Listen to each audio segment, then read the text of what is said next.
Assalamualaikum warahmatullahi wabarakatuh.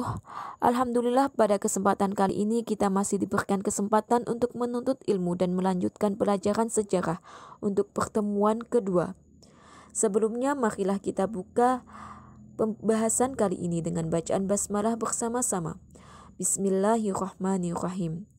Untuk pertemuan kali ini kita akan membahas mengenai tentang Kerajaan Kalingga, Kerajaan Sriwijaya, dan Kerajaan Mataram kuno. Kerajaan Kalingga merupakan sebuah kerajaan bercorak Hindu yang muncul di Jawa Tengah sekitar abad ke-6 Masehi. Letak pusat kerajaan ini pun belum jelas. Namun menurut sejarawan Belanda, kerajaan ini berada di suatu tempat di antara Kabupaten Jepara dan Kabupaten Pekalongan. Hal ini dikarenakan karena kerajaan Kalingga diperkirakan berada di Kecamatan Keling sebelah utara Gunung Muria, yang sekarang letaknya berada di dekat Kabupaten Pekalongan dan Kabupaten Jepara. Sumber sejarah kerajaan ini beberapa diperoleh dari catatan dinasti Tang, tradisi kisah setempat, dan naskah carita parahyangan yang disusun berabad-abad. Kemudian pada tabad ke-16 menyinggung secara singkat mengenai Ratu Sima dan kaitannya dengan Kerajaan Galuh. Pada tahun 674, Kerajaan Kalingga dipimpin oleh Ratu Sima. Ratu Sima menjalankan pemerintahan secara tegas, keras, adil, dan bijaksana, sehingga pada saat itu tidak ada satu orang pun dari rakyatnya yang berani melanggar hak dan kewajiban serta peraturan yang telah dikeluarkan oleh kerajaan. Pada masa pemerintahannya, Kerajaan Kalingga mengalami masa keemasan, sehingga membuat raja-raja dari kerajaan lain segan, hormat, kagum, sekaligus penasaran. Pada masa Ratu Sima pun agama Buddha juga berkembang secara harmonis. Ratu Sima meninggal sekitar abad 732 Masehi dan digantikan oleh keturunannya. Dari sinilah mulai nampak runtuhnya Kerajaan Kalingga secara perlahan. Namun, latar belakang yang mengantarkan Kerajaan Kalingga pada kehancuran adalah adanya serangan dari Kerajaan Sriwijaya. Kehidupan sosial pada Kerajaan Kalingga hidup secara teratur dan kehidupan ekonominya bertumpu pada sektor perdagangan dan pertanian. Kerajaan Sriwijaya merupakan salah satu kerajaan maritim di Indonesia pada masa Hindu-Buddha yang berdiri pada abad ke-6. Kerajaan Sriwijaya pada mulanya berpusat di daerah Palembang, Sumatera Selatan. Pada perkembangannya, wilayah Kerajaan Sriwijaya meluas hingga meliputi Kerajaan Melayu, Semenanjung Malaya, dan Sunda. Nama Kerajaan Sriwijaya berasal dari bahasa Sangsekerta, yaitu Sri yang artinya bercahaya dan Wijaya yang artinya kemenangan. Sehingga Kerajaan Sriwijaya dapat diartikan kemenangan yang bercahaya.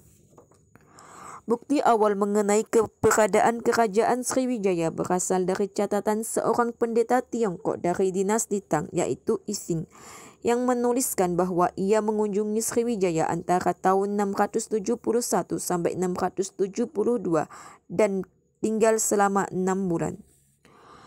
Selain itu, sumber sejarah dari Kerajaan Sriwijaya juga bisa diketahui dengan adanya 7 prasasti yang ditulis dengan menggunakan bahasa Melayu dan huruf Pallawa.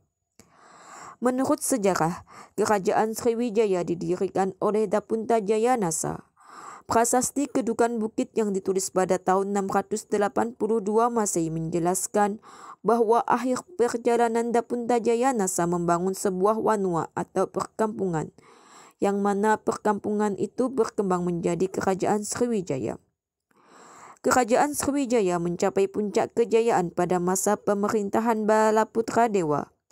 Ia mengadakan hubungan dengan Raja Dewa Paladewa dari India.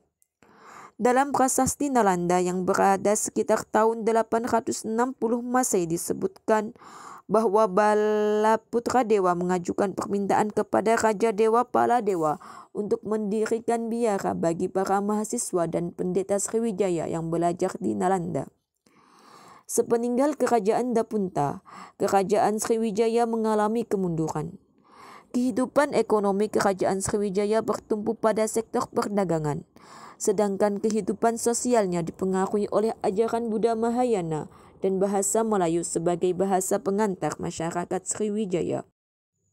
Kerajaan Mataram kuno merupakan kelanjutan dari Kerajaan Kalingga yang berada di Jawa Tengah sekitar abad ke-8 Masehi, yang selanjutnya pindah ke Provinsi Jawa Timur pada abad ke-10.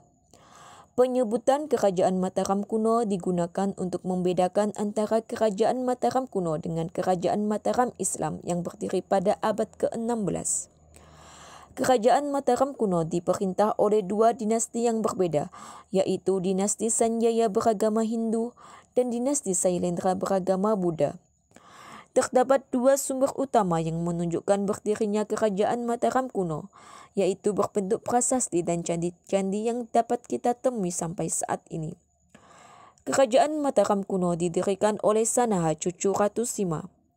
Setelah Saha meninggal, Kerajaan Mataram kuno dipimpin oleh Sanjaya, dan dari sinilah dinasti Kerajaan Sanjaya di Kerajaan Mataram kuno lahir. Setelahnya dipimpin oleh Rakai Panangkaran yang merupakan putra dari Sanjaya, dan pada masa inilah agama Buddha di Mataram muncul dan terbentuklah dinasti Sailendra. Kerajaan Mataram kuno mencapai puncak kejayaan pada masa pemerintahan Raja Balitung pada tahun 898 sampai 910 Masehi. Di masa kekuasaannya, daerah-daerah di sebelah timur Mataram berhasil ditaklukkan dan berhasil membentuk 3 jabatan penting yang disebut Mahamantri. Raja terakhir di Kerajaan Mataram kuno adalah Empu Sendok.